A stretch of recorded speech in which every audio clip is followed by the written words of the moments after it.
Today we're building my biggest and most challenging project yet. An extravagant gaming table that features a gaming vault large enough for 2 full-size games to be played at once, LED lights that seamlessly wrap around the table, and magnetic rails for every accessory you can imagine. All of this built on a solid cherry frame. Who knows? But it just might convince your friends to actually come over and hang out with you.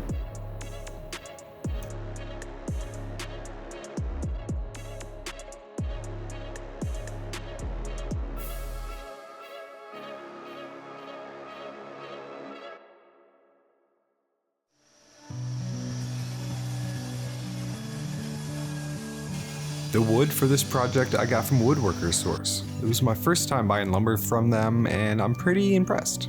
If you ever choose to use them, I suggest getting the bundles because they often come with free shipping. Here I am rough cutting and milling said lumber.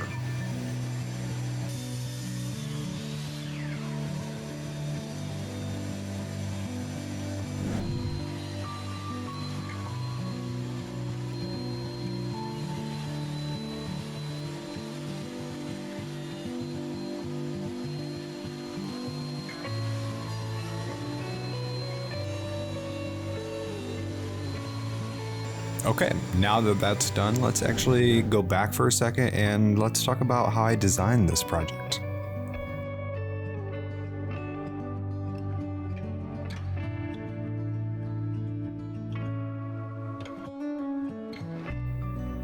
I start every single one of my projects with an idea, then head to Fusion 360 to model it. Here's an animation of what I came up with for this build and its layout. The base of the table is separated into 2 sections that will get glued together, then a separate handrail section that will be glued on last. After that, we have the base and play surface, then finally the legs. This project is going to include multiple Dados, so I figured it was time for me to buy my first Dado stack. The one I'm working on here is for the LED diffusers. They're going to be recessed into the top of the table.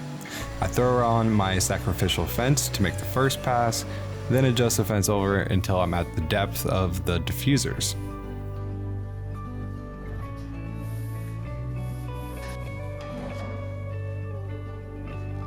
After that, I bust out my mortise and tenon jig for the joinery. I have a whole separate video on this thing if you want to know more about it, but basically it's a poor man's festool domino.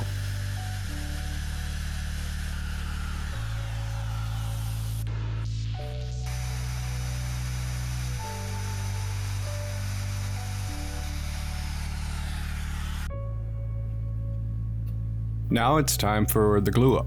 I spent a ton of time making sure this section was square, because every other portion will be made to fit it, and if it's out of square, the entire table would be.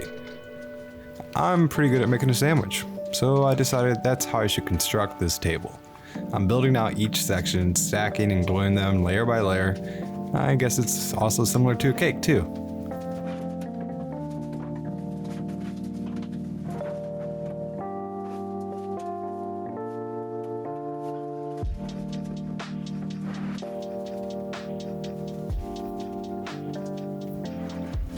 I'm gonna be honest with you guys, I almost didn't build this table.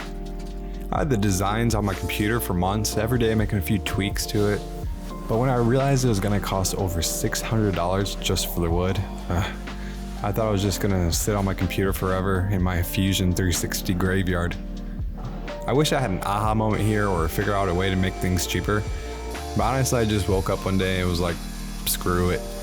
If this project fails, there's worse ways to lose $600, so I added the lumber to my cart and I pressed buy. Then once the lumber got here, well now I had the wood, so I better figure out the LEDs.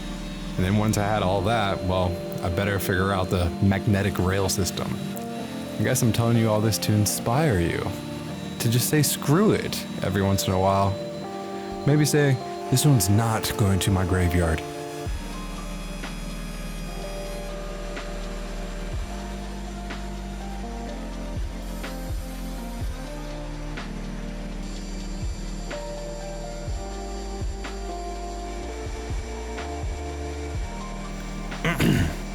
Anyway, if you've been paying attention, it probably looks like I'm doing the exact same thing again. Well, that's because I am. More rough cutting, milling, but these dados aren't for the LEDs. You see, these two pieces kind of sit inside one another, so these dados are cut for the upper section to rest upon.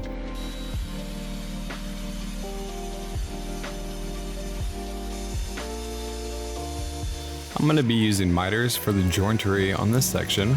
During the glue up, each of these will be glued to the upper piece and glued along the miters.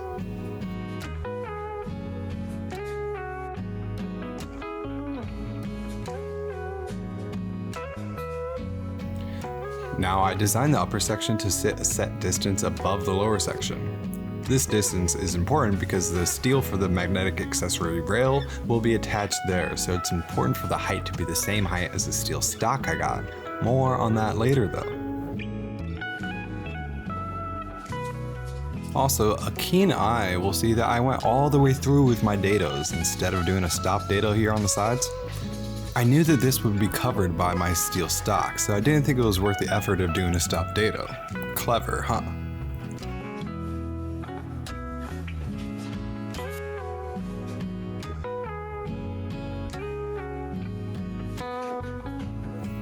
This table is all about chamfers, and this is the first of many. This chamfer is where the play surface is gonna go. If there were any imperfections on the boards, the chamfer will help hide them once the play surface is attached.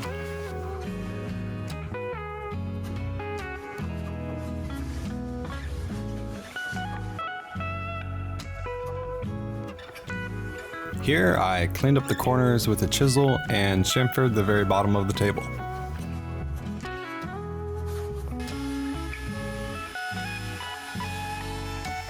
Now that the base is complete, it's time to work on the top section, or what I call the handrails.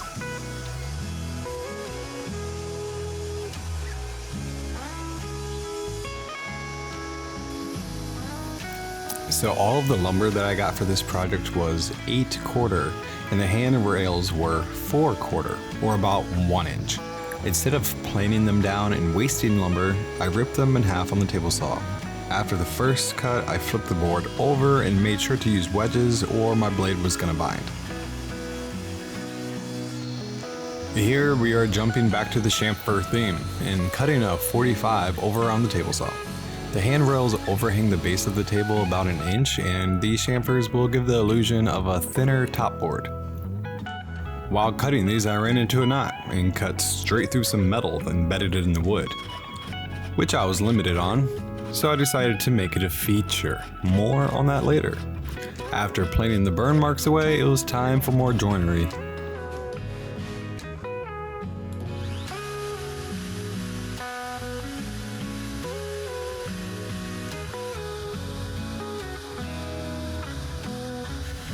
I'm adding 2 dominoes to these butt joints to help with the alignment and add extra strength.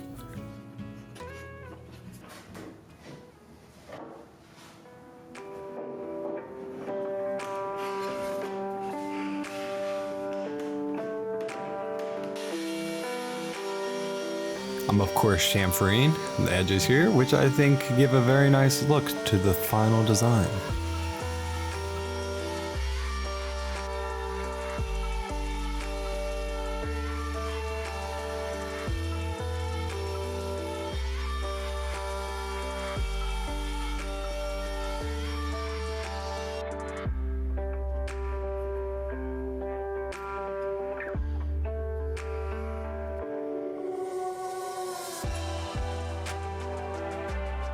I'm gonna glue up this section and then we will focus on that metal I managed to cut through.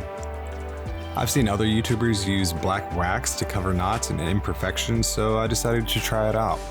I think it went okay, but I ended up using black epoxy later in this project and I'd say that worked out much better. I think it might have been too big of an area for the wax, who knows. Overall, I was still pleased with the results, especially since this is the underside of the table and won't be seen very often.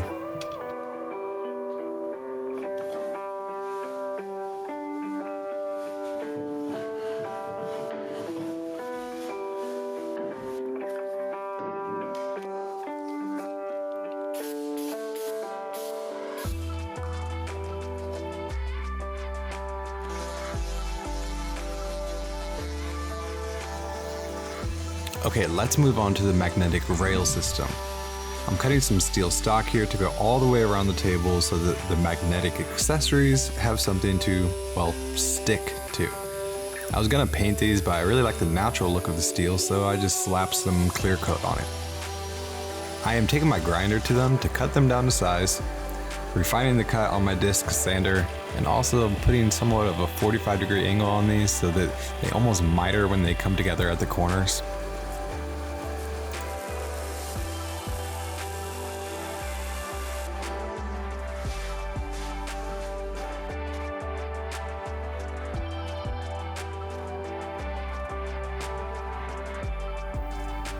Currently, I'm not a metal worker, so there's no welding here. I just found this E6000 super glue, which is supposed to adhere pretty much any two surfaces together. At least that's what it says. So that plus a few clamps, and now I have a functional and yet aesthetically pleasing edging that provides a little contrast to the table.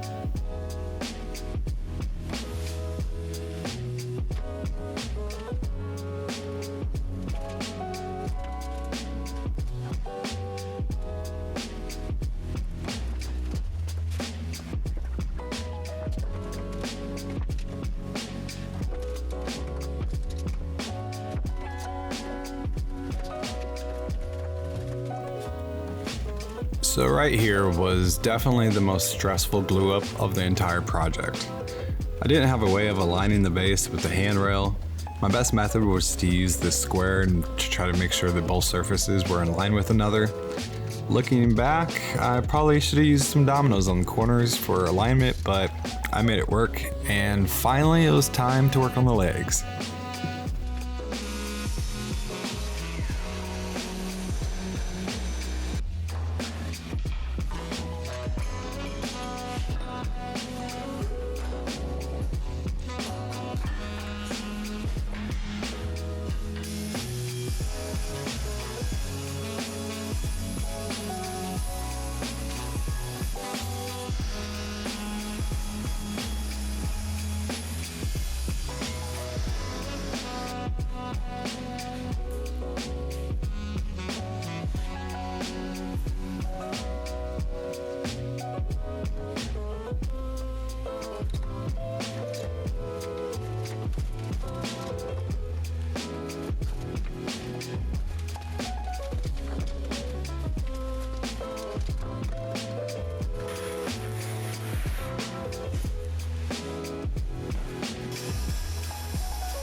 This part is actually pretty straightforward.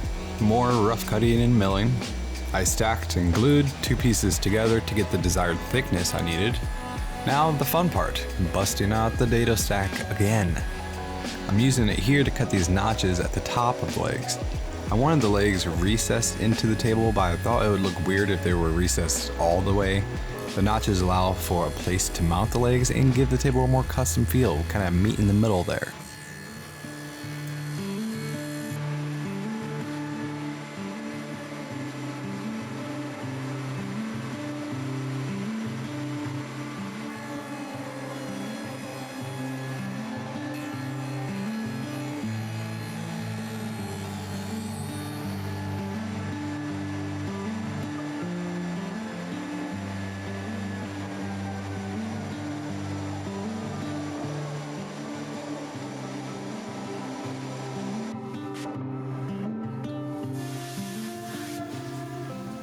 With the Dados complete, I marked out two holes on each leg that are offset from one another and headed over to the drill press to knock them out.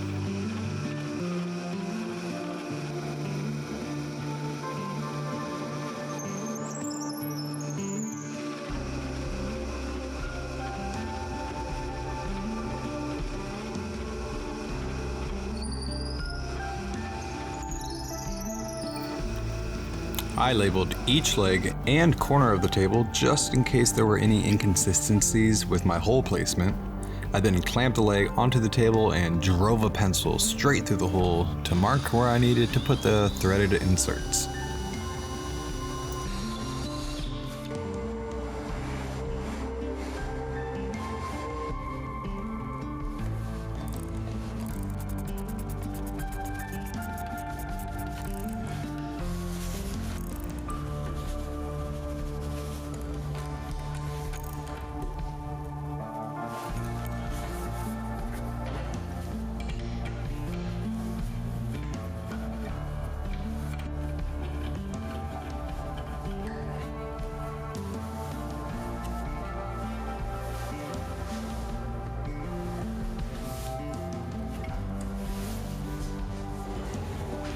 Here, I'm starting the vault base. I got a piece of UV cured plywood so I wouldn't have to add any finish to it. I'm laying it under the table and tracing the inside edge of it, then ripping it with my track saw.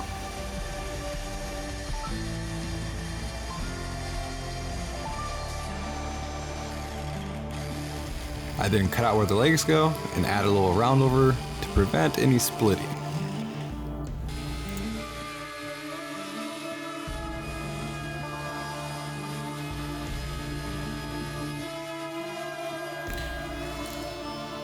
To attach the plywood, we're going really simple. I'm just drilling and countersinking screws about every 2 feet or so.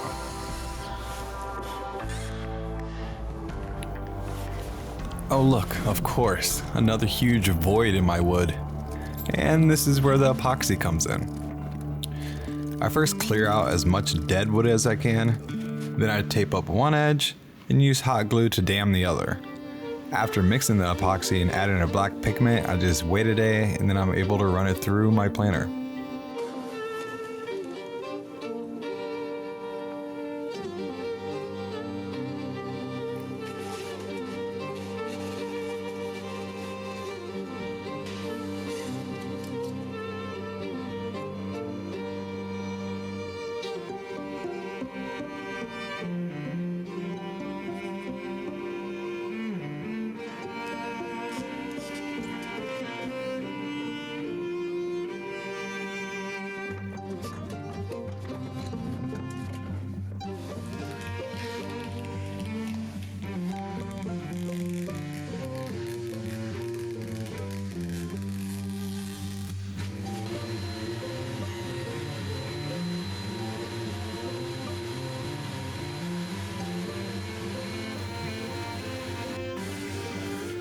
I've never used black epoxy to fill a knot before, and I think this came out looking pretty sweet. I meant to put the knot facing inside on the table so it wasn't as noticeable, but I messed up and it ended up on the outside, which now I would say is a happy accident.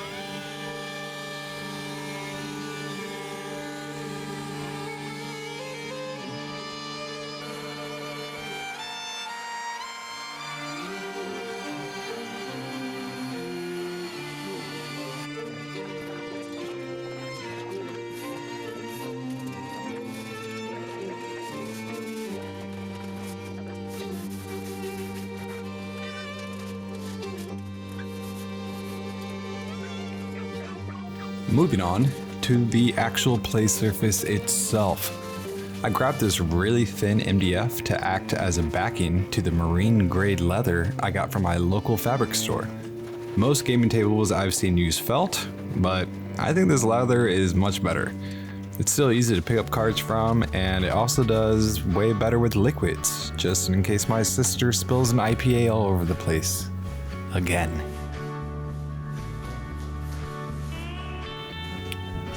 I just used some carpet tape around the edges to secure the leather to the MDF and then came back with a pretty sharp knife to cut off the excess.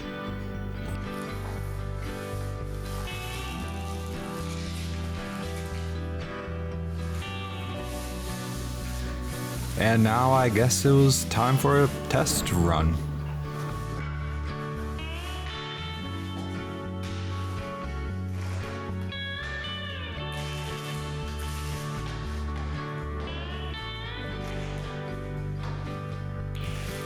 Oh my, look at that bridge work. Oh wow, and you can deal? Ooh.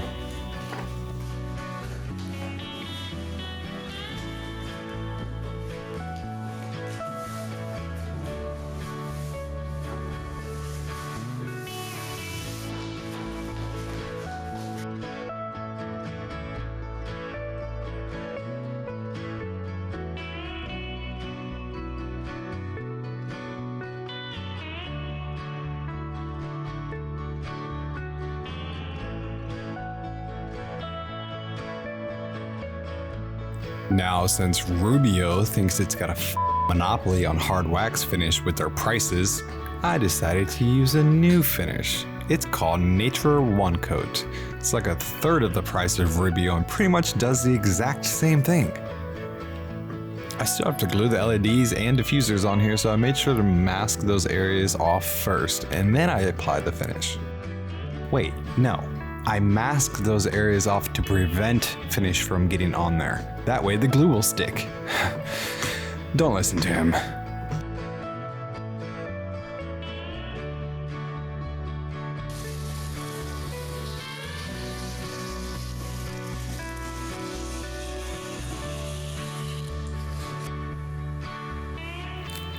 I cut down my diffusers off camera and glue them in using the same E6000 from earlier. And what do you know, it's finally time for the LEDs.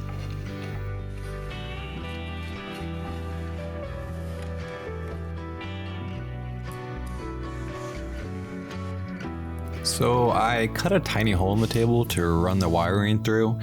It wasn't big enough for the plug, so I had to cut it off. Don't worry, after a little soldering, it was just like new.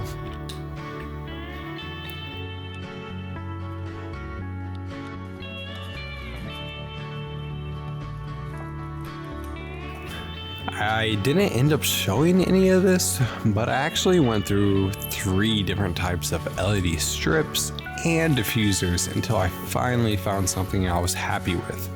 Some of the LED strips were just too far apart and diffusers just weren't deep enough to give the solid stream of light I was looking for. I hate when you see every single diode in an LED strip. Anyway, I'll link all the LEDs and diffusers I used below, which I'm very happy with. Total diffusion. Hell.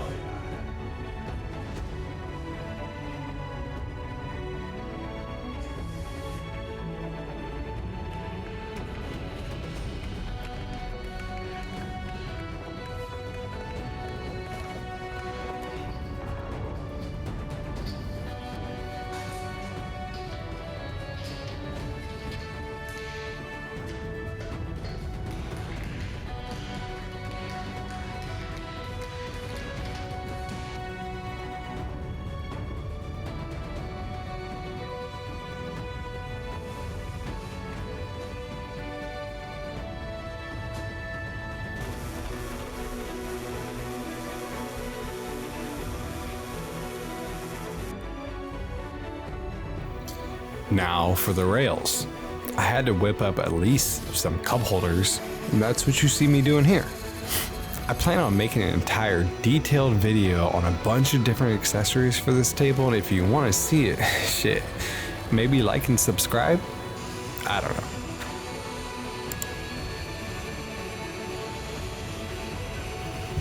We've been playing at this table for a few weeks now, and I gotta let you know, this thing is freaking awesome.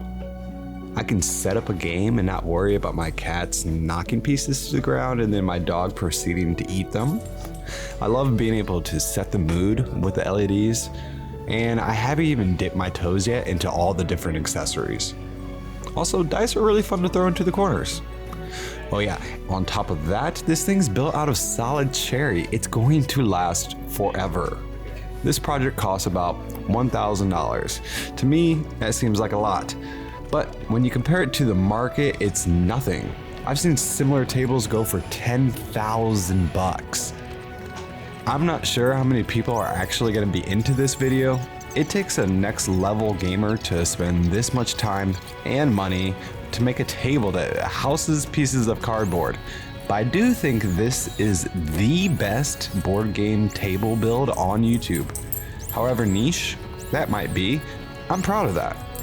And if you happen to be one of the 50 people who watch this best on YouTube video to its end, thank you. No, seriously, it takes a lot to make these videos, and that makes it totally worth it. Bye.